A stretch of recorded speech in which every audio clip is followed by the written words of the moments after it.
It's another ridiculous day in the world of Magic the Gathering. Wizards of the Coast has just admitted they screwed up a number of Thunder Junction cards. On top of that, there's some real shadiness going on around the Fallout secret layers. And if that wasn't enough, we've got big problems with the big score. Magic.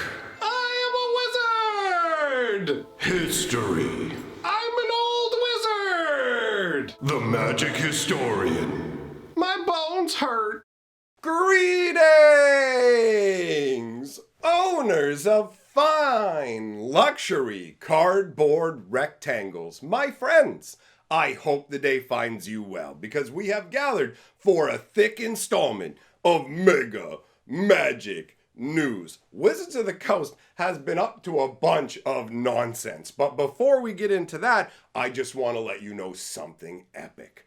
Over on Fantasy Geographic, I just started covering one of the most epic storylines in the entirety of Magic's history. The birth of the Phyrexians, the rise of Yawgmoth, the greatest evil the multiverse has ever faced. So, if you want to know how that goes, and trust me, you do, I will leave a link for that at the end of this video so you can dive into the very beginning of that awesome story. Now that that's out of the way, let's talk about some stuff that isn't so awesome. Wizards of the Coast has messed up multiple cards that require errata before the cards have even been released. So let's take a look at them. We're going to start out with Thunderclap Drake. So this is 1 blue and 1 for a 2/3 flyer that makes your instants and sorcery spells cost 1 less to cast. And then 1 blue and 2, you can sacrifice the Drake. When you cast your next instant or sorcery spell this turn, copy it for each time you've cast your commander from the command zone this game. So this is an interesting card that gets more powerful as time progresses, right? The more times you cast your commander, the more times you're going to get to go off with it. And I honestly thought that they had intentionally limited the ability in a way, but it turns out that they just forgot to add a sentence to the card. So at the very end of the ability, when you sacrifice the Drake, it's supposed to say that you can choose new targets for the copies. I thought that they went, okay, if we're just going to let this copy a ton of times, maybe we leave that ability off. And I thought they were moving into different design space, but nope, they're like, no, go ahead, tack that on. We left it off. Obviously, that ramps up the power level of the card, and this isn't the only card where they have had to make changes to it. The next one is a little more subtle. This is Memory Vessel. So it's 2 red and 3, tap it, exile Memory Vessel. Each player exiles the top 7 cards of their library. Until your next turn, players may play cards they exiled this way, and they can't play cards from their hand. You activate this only as a sorcery. So this actually harkens back to the original Memory Jar, which was a broken artifact that caused a bunch of insanity and made people very angry. But this version is a fixed version because only red players can use it. But here's the difference when it comes to the language on the card. When you're reading the ability now, here's what it's supposed to say. Each player exiles the top 7 cards of their library. Until your next turn, players may play cards they exiled from their library this way. So that's the extra part that's inserted into that sentence. And you may wonder why that is. And that's really to clarify to people that no, even though the Memory Vessel was exiled using this ability, you don't actually get to play the Memory Vessel again, because people genuinely thought, wait a minute, so I can tap this, exile it, get a brand new hand, but then I can also cast the Memory Vessel again, so I can keep going infinitely with this, but that is not allowed. So as far as the errata goes, the first one is way more egregious. The Thunderclap Drake should never have been missing that sentence in the first place if that was Wizards' intention, right? Clearly, they're not spending enough time on card design, and that's gotta be one, because people are getting fired over there because Hasbro is cutting costs, and 2, they are making like 1 billion cards now, so how are they even supposed to keep up and notice this stuff? So when we get rules primers, you literally have to go and dig into the card by card notes to find out, oh wait, this card doesn't work that way. The memory vessel's not as big a deal because I'm guessing most people are going to play it properly without actually thinking they can cast the memory vessel. But with the Thunderclap Drake, it literally changes the genuine functionality of the card. And as far as I'm concerned, the cards should be playable as printed. So when you make mistakes like this, it's a big deal. It's not something to just wave away. The next thing I want to talk about is what's going on with the secret lairs. Now, these were just announced in the last 24 hours, so rather than just talk about the problems, I will actually showcase all the secret lairs in case you haven't seen them. We're not going to talk about them card by card. I'll just put up each secret lair one by one. So we'll start out by taking a look at the Vault Boy secret lair. This has 4 cards in it. You've got Vault Boy Cap Collector, who you'll notice is actually just a reskin of Grand Arbiter Augustin. And then the rest of the 3 cards are just reprints that didn't have their name changed. So you have Sphere of Resistance, Trinisphere, and Winter Orb. And I have to admit, I really like the Winter Orb artwork with Buddy freezing while he's holding the orb inside the vault. That has a nice whimsical feel to it. Now there's 3 of these secret lairs. So the next one is called Points of Interest. This has Command Beacon, Fabled Passage, Reflecting Pool, Reliquary Tower, and Bojuka Bog, which is my favorite because I love Buddy thumbsing up while he's there in the middle of that nuclear waste pit. It's just such a fun choice. Hey, everything's all good. Don't even worry about it, bro. So, one left to go. Which one's that? It's called Special, and all the letters have periods between them because it's actually an acronym, right? So, in this one, you've got Steel Shaper's Gift, Propaganda, Elixir of Immortality, Council's Judgment, Idyllic Tutor, Anger, and Lightning Bolt. So there are a ton of cards in this secret lair. Now, I said that they are pulling some shenanigans with this, and they absolutely are. And as far as I'm concerned, this is an admission that they are having diminishing returns with their secret lair strategy. So we are actually getting the bonus cards announced ahead of time, and they're telling us what secret lairs they come in. So for the Vault Boy secret lair, you get this Codex Shredder, which is some fun artwork, right? He's feeding it to some crazy beast that's eating it up, and that is a fun idea for a paper shredder. And then for the other 2 secret lairs, the bonus card is a waste. So it's just the regular colorless land where Buddy's out there catching some sun.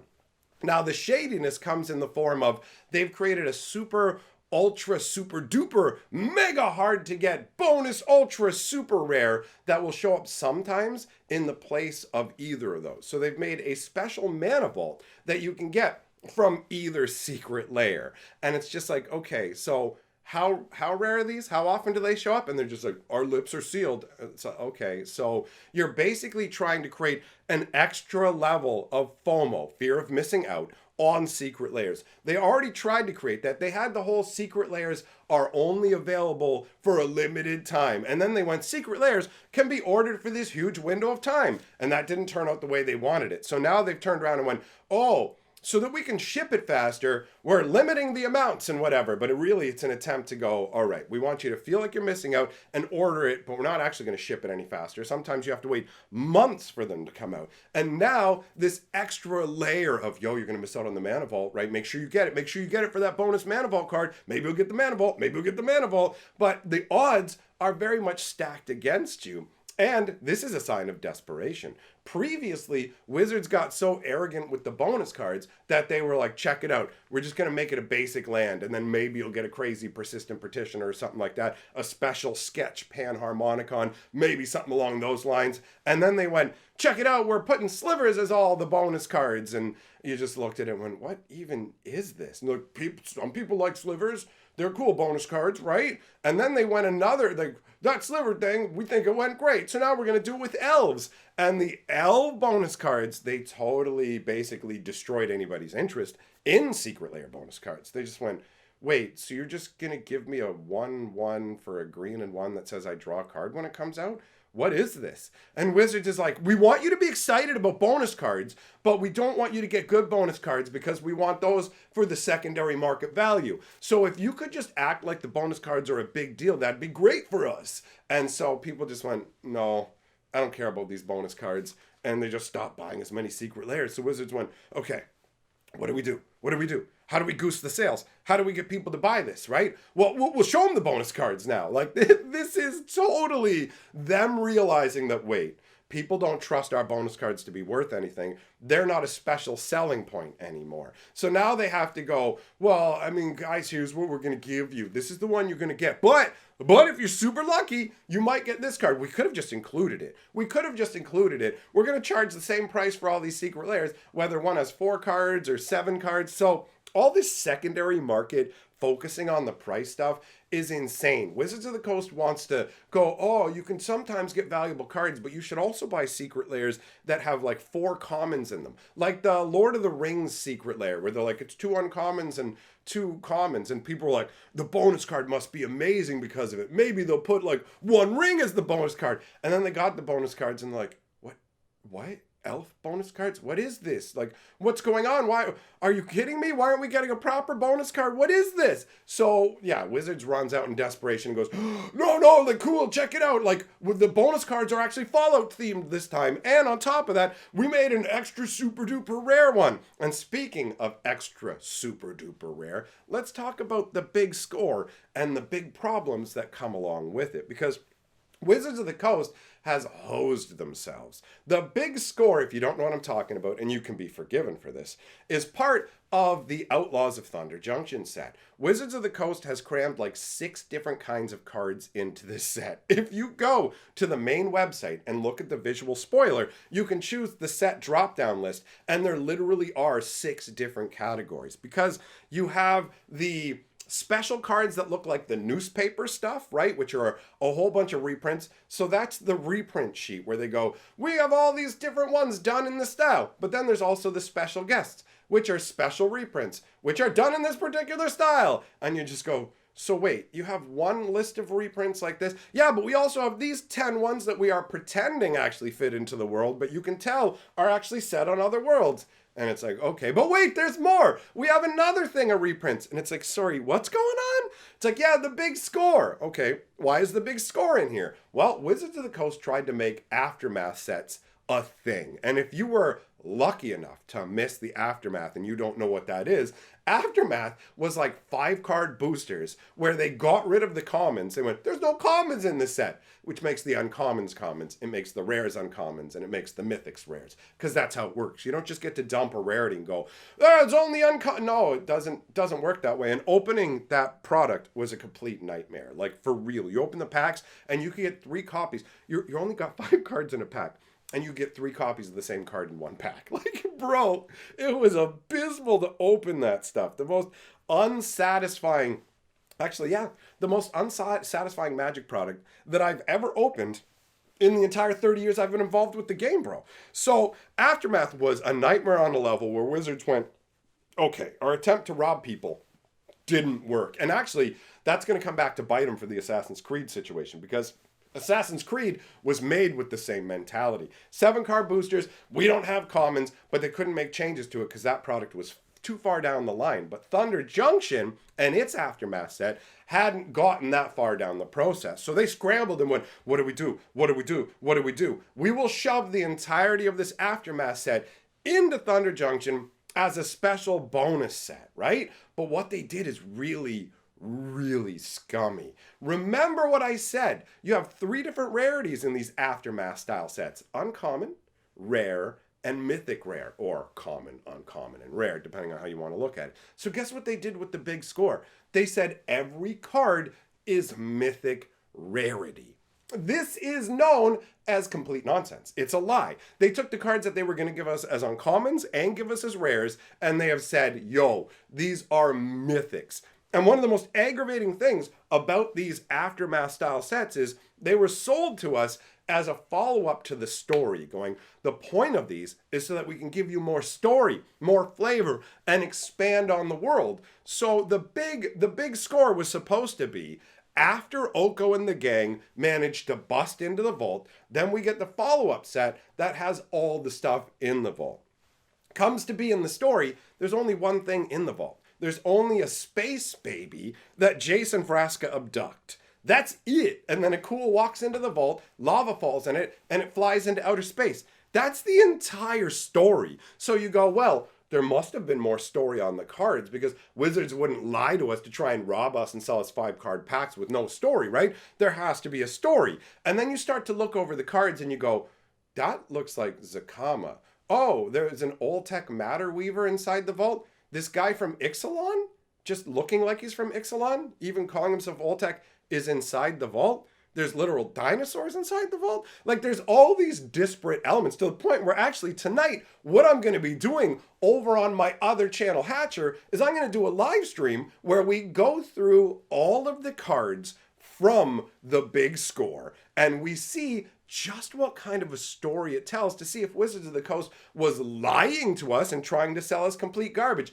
Spoiler, that's absolutely going to be the case. I've seen enough of the cards to know that's the reality. So they've got this mythic nonsense going on where every card is mythic. So it's like, wow, you're getting more mythics. But then the correlation of this stuff is also wildly crazy. And by that, I mean, people have already gotten their hands on collector boxes of Thunder Junction and have started to open them. So not like regular players, but stores. So there have been at least half a dozen box openings made available. And it really looks bad from the perspective of the breakdown of the packs.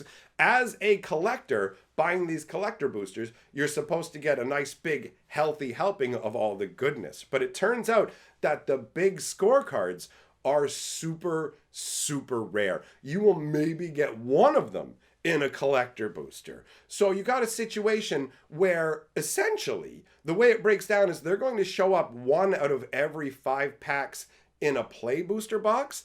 And when you compare that to how often they show up inside a collector booster box, it boils down to you basically can get the same amount from buying either box. So if you want to chase after the super crazy rare in the vault stuff, then you're actually probably going to be better off buying play booster boxes, which is definitely not what Wizards wants. They want you to chase after the big special versions. But the only thing that really differentiates the collector booster boxes is the fact that they have the vault editions of this, because the big score, not only is it shoved in and everything turned to mythic, but they also have alternate art vault versions of it, some of them which like don't even feel like they're connected to the original. When you look at the artwork, you're like, these aren't even from the same like world. What is this? I can tell this is from the Brothers' War. The big score, all of the artwork from it is leftover slush artwork, with the exception of the incredibly obnoxious Space Baby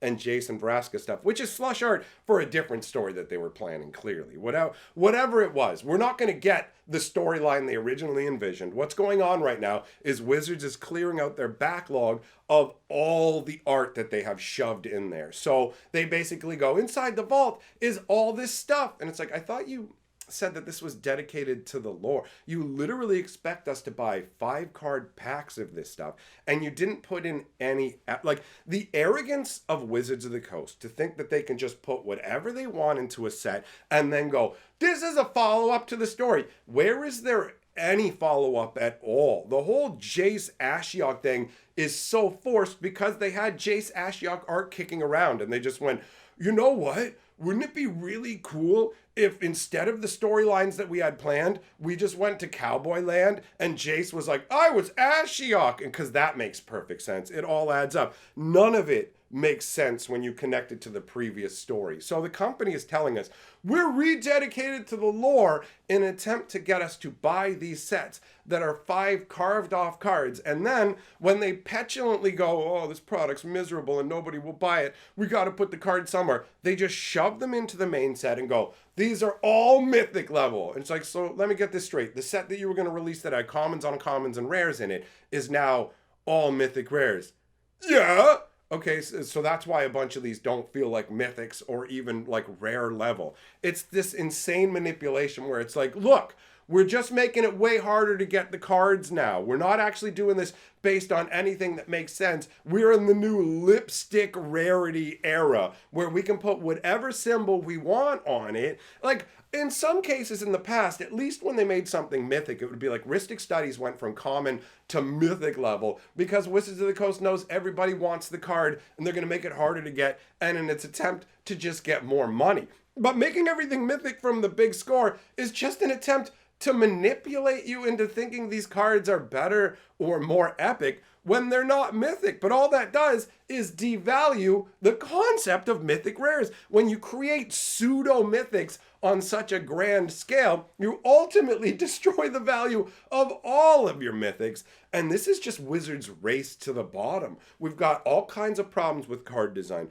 We're being lied to in an attempt to sell us fewer cards for more money. And things are just going to get accelerated. Thunder Junction, if you didn't see my previous video talking about it, Thunder Junction is causing Wizards to try and strong arm game stores going, we're not going to give you Modern Horizons, the good stuff, unless you buy and run a bunch of Thunder Junction events. And it's like, whoa, what? And it's like, yeah, we're trying to trick distributors into thinking this is a good set, so they'll continue to carry it, because distributors are pulling back hardcore on Magic because Wizards of the Coast has showed their hand too much and shown, yo, we're not providing value, we're robbing our customers right now, so we're going to get as much money as we can, and we don't care what it does to the distribution chain. And things are just going to get worse because here's how it works. The big score is gone now. That was May's release. You wonder why all of a sudden we've got a hole in the release schedule and we get a little bit of breathing room in May? It's because Wizards of the Coast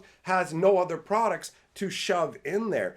But they still need all the money that they originally projected that the big score would make, right? When they have their entire product line for the year and they're deciding their prices on everything, it's based on projected returns. Here's the money level we're trying to hit. Here's what we think these sets will produce. So when they originally designed everything for all of the year, they figured out that the big score would bring them in a certain amount of money. Now, obviously, they had to change that later on, right? But what this means is that money has to come from somewhere. Thunder Junction, which is a literal garbage follow-up to Markov Manor, where it's just, check it out, I got a hat on, yeehaw. This set has to produce double the amount of money they initially projected for it to make. And that's absolutely not going to happen, right? Thunder Junction, they'll be lucky if it doesn't end up as Clear Out Junction, because Markov Manor is still being sold at a huge loss right now. So for example, where I am in Canada, booster boxes of Markov Manor are supposed to be $210. The game stores paid like $180 for it, and they're selling it for $150, right? So they're losing like 30 bones a box, bro. 30 bones, like if they manage to sell it. And the boxes are sitting there stagnating. Thunder Junction isn't any better, really, overall from a flavor perspective. It's muddied crap. Wizards had done all this reconfiguring of things behind the scenes, so yeah, there may be some cards that people want from the set overall, but this isn't going to fly out the door. There are a lot of people just looking at it going, you said this was a standard set, bro. What's going on? Why are there 90 different legends in here? Oh, it's not Commander Junction. You know, like, there's a really good reason for everyone being here. Okay, what's that reason? Well, this is called a theme set. What does that mean? It means that we don't have to care about anything making sense. No, but you said there's a good reason for everyone being here. There is. It's a theme set. No. A good reason, like, thematically, story-wise, that we understand, right? No, like, it's villains, and they all get together and are like, we're bad guys. Yeah, but, like, is there a reason for it? Are you going to give anybody any follow-up to any of this? What? We wrote a story where a couple villains got together and did stuff while Rakdos watched, and then whatever, Chase was Ashiok. Wasn't that amazing? Don't you feel super gratified? It's not empty, lazily slopped together garbage. This is worth your time and money. Magic is in an absolute state of falling apart right now. Like, everything is going in the wrong direction, and people are turning around going, well, they're making good numbers in the sales department. Are they? Markov Manor was so abysmal that they're literally strong arming stores into running 4 Thunder Junction events. You have to run 4 Thunder Junction events, and we'll let you get 4 commander decks. That's it. We'll let you have 4 copies of the collector commander decks. And then they're just like, you might even want to save them to give out as prizes for your Thunder Junction Dream. What? What are you talking about? In the same breath that you said, you have to have at least 8 people play in the draft. You can also save these decks that you'll need to sell for $300 to give away as a prize for your overpriced draft. Like, drafting has dropped off as the price has almost doubled, it feels like. It may not be fully doubled if you just compare it to the last couple of sets, which people go, well, no, if you just go set over set. But if you look over, the course of a year, maybe a year and a half, Wizards with all their price increase. Oh, now we're bringing in play boosters. They'll have a tiny little price increase, guys. 30% price increase just based off of play boosters. So drafts are like double price now. So guess what? People aren't willing to get in on them and overpay for poorly printed garbage quality cards that they're charging insane prices for. Anyhow, obviously I can just rant about all these problems forever. Let's just leave it there. And on the final note, I will say, go on over to Fantasy Geographic. Check out the new lore video that I just put out, which is the start of the Phyrexians and Yawgmoth's rise to power. It's well written, and guess what? It doesn't have a bunch of inconsistent garbage shoved in an attempt to sell us stupid little plushy babies. That's all for now. Big shout out to my patrons. Thank you for supporting my channel. And I will see you all either in the next video or tonight for the live stream where I tear apart the big score and its supposed story. See you there.